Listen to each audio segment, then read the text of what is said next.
नीतीश कुमार ने राज्यसभा के लिए नामांकन किया। नीतीश दिल्ली जा रहे हैं, लेकिन इसमें सबसे ज्यादा चिंता कांग्रेस की बड़ी है, क्योंकि नीतीश कुमार से पहले भी कांग्रेस ने 2024 लोकसभा चुनाव के दरमियान एक ऑफर रखा था कि हमारे साथ मिलकर चुनाव लड़िए, इंडिया गठबंधन में हम आपको प्रधानमंत्री बनाएंगे। नीतीश ने तब उनकी बात नहीं मानी और अब नाराजगी और अब गुस्सा जो है नीतीश कुमार पर, वो सभी महागठबंधन, इंडिया गठबंधन के नेता निकाल रहे हैं। कांग्रेस ने भी एक बड़ा आरोप नीतीश कुमार के राज्यसभा जाने को लेकर के लगाया कि नीतीश कुमार को डिजिटल अरेस्ट कर लिया गया है, हाईजैक कर लिया गया। बिहार में जो स्थितियां उत्पन्न हुई, इनके पीछे भारतीय जनता पार्टी का ऑपरेशन लोटस है। राजेश राम, जो बिहार कांग्रेस के प्रदेश अध्यक्ष हैं, उन्होंने नीतीश के बाद चंद्रबाबू नायडू के पार्टी और चंद्रबाबू नायडू के सीएम पद को लेकर बड़ा खुलासा किया है। क्या कह रहे हैं राजेश राम, प्रेस कॉन्फ्रेंस करके पहले आप सुनिए। जो एक नाथ सिंधे के तौर पर दिख रहा है, आने वाला समय में वो भी किधर जाएंगे कोई पता नहीं। तीसरा है आपके अकाली दल, उनके साथ केंद्र में सत्ता में रहे, लंबी लंबी बातें की, और आज अकाली दल कहां है आप लोग से छुपा हुआ नहीं है। इसके बाद शरद पवार की पार्टी एनसीपी, उनके साथ भी इनको गलबहियां किए, उनके साथ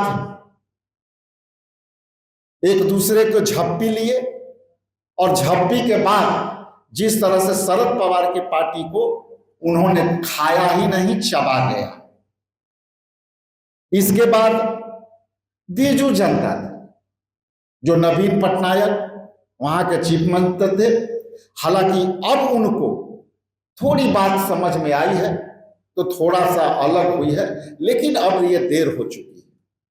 तो इसलिए इनको साथ में भी रह करके इन्होंने पूरी ताकत लगा करके बीजेपी ने उनको खा गया, और आज उनकी राजनीति किस तरह से उनके राज्य में चल रहा है आपसे छुपा हुआ नहीं है।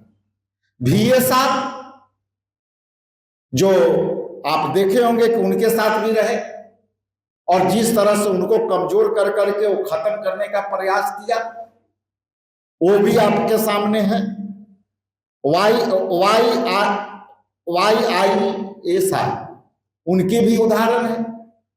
तो इतनी लोग आपके सामने जो उदाहरण है, क्या यह सवाल बिहार के परिप्रेक्ष्य में नहीं बनता कि जिस तरह से बीजेपी और जदयू के जो है अननेचुरल गठबंधन रहा, मन से कभी नहीं रहा, विमन से रहा, आज ऐसी कौन सी परिस्थिति आ गई कि नीतीश कुमार जैसे लोग अपने विधायकों को, अपने मंत्रियों से लगभग चुनाव के परिणाम के बाद भी मिलने से मना करते रहे। आखिर कौन लोग थे जो उनके आवास पर नहीं मिल पा रहे थे, उनके विधायक नहीं मिल पा रहे थे, उनके जो पॉलिटिकल साथी थे वो नहीं मिल पा रहे थे? तो ऐसी कौन सी परिस्थिति थी, जो कौन सी ऐसी लोग थे जो उनसे मिलने से भी रोक रहे थे? और ऐसा जब उनके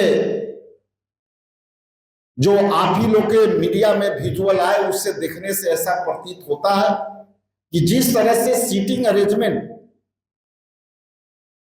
सम्माननीय माननीय मुख्यमंत्री जी के लिए अलग से रखा गया था, और बाकी लोग को सीटिंग अरेंजमेंट थी केंद्रीय मंत्री से मिलने में, वो भी बहुत कुछ दर्शा देता है। और ये भी कह सकते हैं कि केवल स्टूल ही देना बाकी रह गया था, बाकी वो बॉडी लैंग्वेज, वहां बैठने की जो परंपरा है, उससे देखने से ही लग जाता है कि नीतीश कुमार कहीं ना कहीं उनकी मजबूरी है। तो आपने राजेश राम को सुना। राजेश राम स्पष्ट तौर पे कह रहे हैं कि हमने कई तरह की बातें कही थी नीतीश कुमार जी से कि आप आइए, हम आपको प्रधानमंत्री बनाएंगे, प्रधानमंत्री बनाकर आपको रिटायरमेंट कराएंगे। लेकिन नीतीश कुमार को भारतीय जनता पार्टी ने डिजिटल अरेस्ट कर लिया और डिजिटल अरेस्ट करके उनको राज्यसभा भेज दिया। अब उनके बाद चंद्रबाबू नायडू की बारी है। तो चंद्रबाबू नायडू से क्या कांग्रेस इंटरनली बातचीत करेगी, ये देखना बड़ा दिलचस्प होगा। फिलहाल इस खबर के लिए इतना ही। टुडे न्यूज के साथ बहुत बहुत धन्यवाद।